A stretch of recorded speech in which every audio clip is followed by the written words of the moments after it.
তাহলে আল্লাহ রাব্বুল আলামিন বলেন ইন্না আনজালনাহু ফি লাইলাতিল কদর, অর্থাৎ আল্লাহ তাআলা জানায় দেন নিশ্চয় আমি এই কোরআন লাইলাতুল কদরে নাযিল করেছি। রাইসুল মুফাসসিরিন আব্দুল্লাহ ইবনে আব্বাস রাদিয়াল্লাহু তাআলা আনহু বলেন আল্লাহ তাআলা লাইলাতুল কদরে গোটা কোরআন একত্রে নিকটবর্তী আসমানের বাইতুল ইজ্জতে আল্লাহ নাযিল করেছেন এবং বাকি 23টা বছর 23 বছর ব্যাপী যখন যেই রকম প্রয়োজন অনুসারে কখনো এক আয়াত কখনো একটা সূরা যখন যেমনটা প্রয়োজন 23 বছর ব্যাপী জিবরাইল আমিনের মাধ্যমে আল্লাহ তাআলা আমার আপনার নবীজির কাছে গোটা কোরআন আল্লাহ নাযিল করেছে।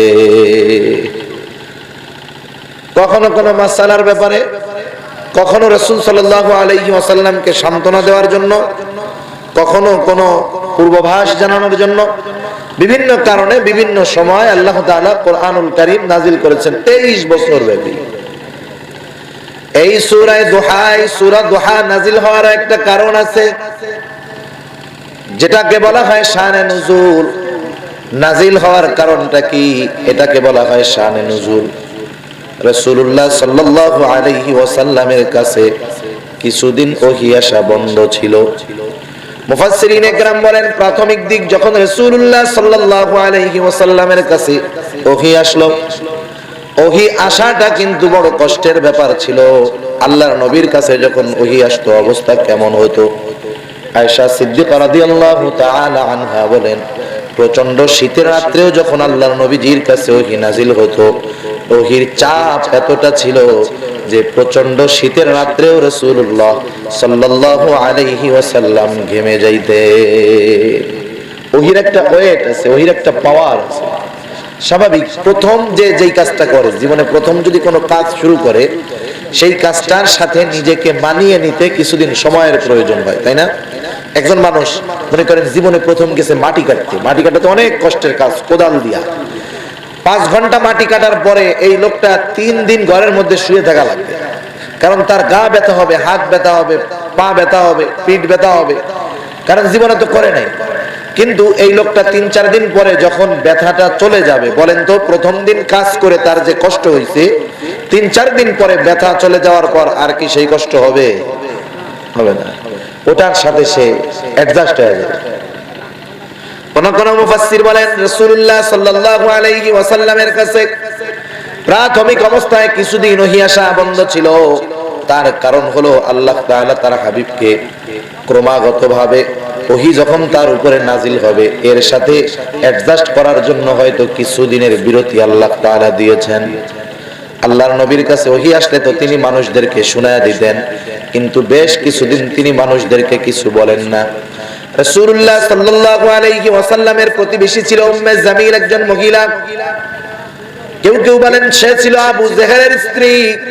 যখন আল্লাহর নবীজির কাছে ওহী আসা বন্ধ, উম্মে জামিলা মানুষের মধ্যে বলা বলি শুরু করলো, দেখো মুহাম্মাদের কাছে এখন আর সেই শয়তানটা আসে না, নাউজুবিল্লাহ। শয়তান বলতেছে জিবরাইল আলাইহিস সালামকে, আর বলতে থাকলো মুহাম্মাদের আল্লাহ মুহাম্মাদকে ছেড়ে দিয়েছে। এই কথাগুলো মানুষের মধ্যে সে বলে বেড়াইতে লাগলো। রাসূলুল্লাহ সাল্লাল্লাহু আলাইহি ওয়াসাল্লামের মনটা খারাপ হয়ে গেল, কারণ আল্লাহর নবী মানুষের কল্যাণের জন্য মানুষকে যখন হেদায়েতের পথে আহ্বান করলেন, কাছের মানুষগুলো তার বিরোধী হয়ে গেছে, এটা তো একটা কষ্ট। আবার যখন মানুষেরা এরকম তার বিরুদ্ধে বলতে থাকলো আরো কষ্ট লাগলো। আল্লাহ রাব্বুল আলামিন তার হাবিবকে সান্ত্বনা দেওয়ার জন্য পবিত্র কোরআনুল কারীমের এই সূরা দুহাটা আল্লাহ নাযিল করলেন।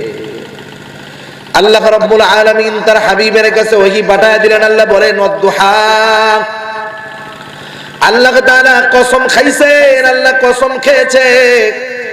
কোন কথা বলার জন্য আল্লাহ তাআলার কসম খাওয়ার প্রয়োজন নাই, কারণ আল্লাহ কসম সহ বললেও ওই কথার যেমন মান, কসম ছাড়াও যদি আল্লাহ বলেন ওই কথাটার সমপরিমাণ মান। এরপরেও আল্লাহ তাআলা বিভিন্ন বিষয়ের কসম কেন খান? যখন কোন বিষয়ের কসম আল্লাহ খান বুঝতে হবে এই বিষয়ের বিশেষ কোন গুরুত্ব আছে। আল্লাহ তাআলা বললেন ওয়াদ-দুহা, উজ্জ্বল সকালের শপথ। আল্লাহ তাআলা সকালের শপথ খাইলেন, কারণ প্রতিটা সকাল প্রতিটা দিন কিন্তু আল্লাহ তাআলার পক্ষ থেকে আমাদের জন্য নিয়ামত। যেমন পবিত্র কোরআনুল কারীমের আরেকটা সূরা হলো সূরাতুল আসর। এই সূরার শুরুতেও আল্লাহ তাআলা সময়ের কসম খেয়েছেন, সময়ের কসম। আল্লাহ বলেন ওয়াল আসর, সময়ের শপথ। এই জায়গায় আল্লাহ তাআলা ওই সময়ের মধ্যে একটা অংশ দিনের বেলার শপথ আল্লাহ তাআলা করতেছে।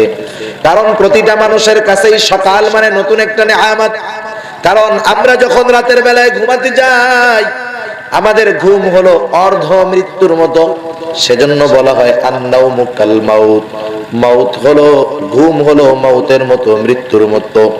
যদি চোখটা খুলে সকাল, চোখ যদি না খুলে হয়ে যাবে পরকাল। তাহলে এই সকালের অনেক দাম আছে, অনেক মূল্য এই সময়ে।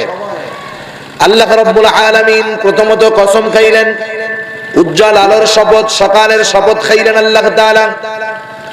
এরপর আল্লাহ তাআলা বলেন ওয়াল্লাইলি ইযা সাজা, আল্লাহ তাআলা কসম খাইলেন রাতের শপথ, রাত যখন গভীর অন্ধকার হয়, অন্ধকার রাতের শপথ আল্লাহ তাআলা নিলেন। কারণ দেখুন এই রাতটা কিন্তু মানুষের জন্য অন্যতম একটি বিষয়। আপনার রব আপনাকে অচিরে এমন কিছু দান করবে যাতে আপনি সন্তুষ্ট হয়ে যাবেন। কি দান করবে আল্লাহ? মুফাসসিরিনে কেরাম বলেন এই আয়াতের দ্বারা মক্কা বিজয়ের সুসংবাদ দেওয়া হয়েছে। কেউ কেউ বলেন এই আয়াতের দ্বারা আল্লাহর রাসূলকে বিশেষ সুপারিশের পাওয়ার দেওয়া হবে, সেই খবর জানানো হয়েছে। হাউজে কাউসারের খবর দেওয়া হয়েছে। মোট কথা আল্লাহ রাব্বুল আলামিন আমার আপনার নবীকে অগণিত নেয়ামত দান করবেন, যেই নেয়ামতগুলো পাওয়ার পরে আমার আপনার নবী অতি সন্তুষ্ট হয়ে যাবে। মূল বিষয় হলো সুপারিশ দান করবে আল্লাহ তাআলা। ওয়াজের জন্য দাওয়াত দেওয়ার কি দরকার ছিল? শুধু শুধু আমার একটা ভুল করছেন আপনি।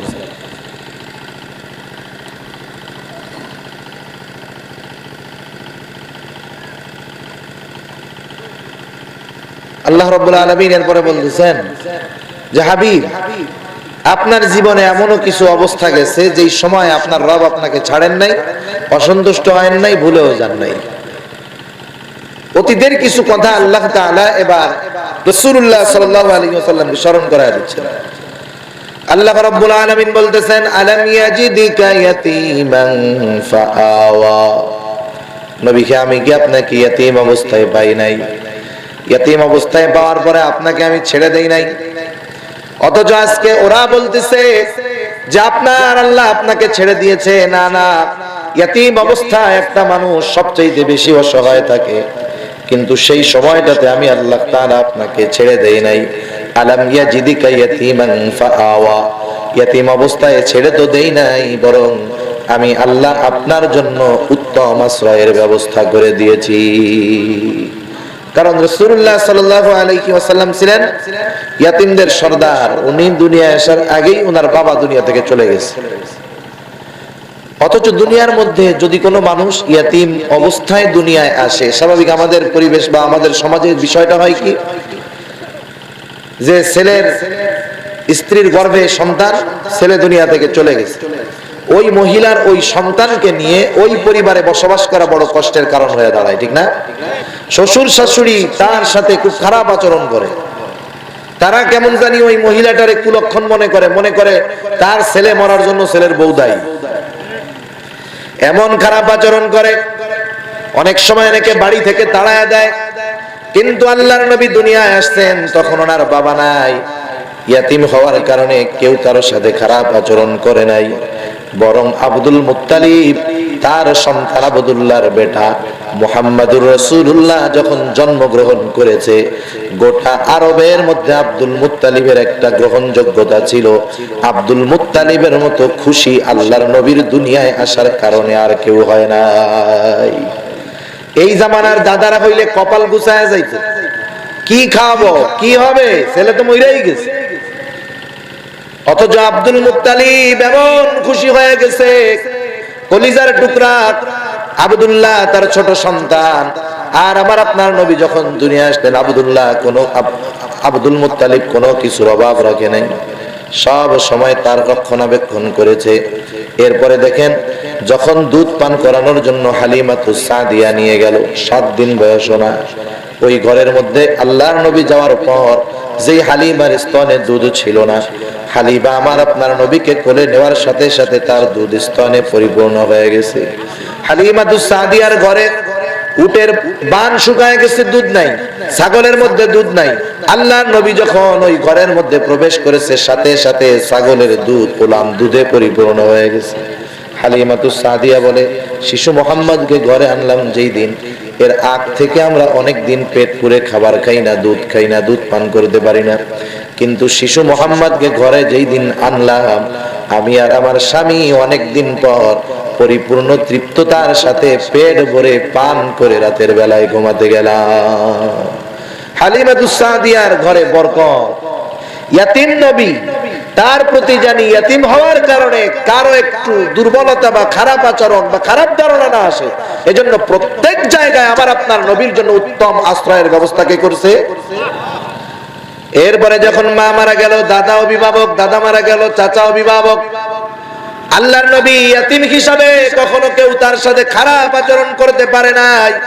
এই জন্য আল্লাহ তাআলা স্মরণ করে দেন, ও আমার হাবিব, আপনি যখন অসহায় ছিলেন, ইয়াতিম ছিলেন, আমি আল্লাহ আপনাকে ছেড়ে দেই নাই, এখন ছেড়ে দিব কেমন করে হয়? এরপরে আল্লাহ তাআলা বলেন, ওয়াজাদাকা দাল্লান ফাহাদা। আল্লাহ তাআলা বলেন, আপনি সঠিক কোনটা জানতেন না, আমি আল্লাহ আপনাকে সঠিক পথের দিশা দিয়ে দিলাম। ওয়াজাদাকা আইলান ফাআগনা। আপনি সম্পদওয়ালা ছিলেন না, আমি আল্লাহ আপনাকে সম্পদওয়ালা ধনী বানায়া দিলাম।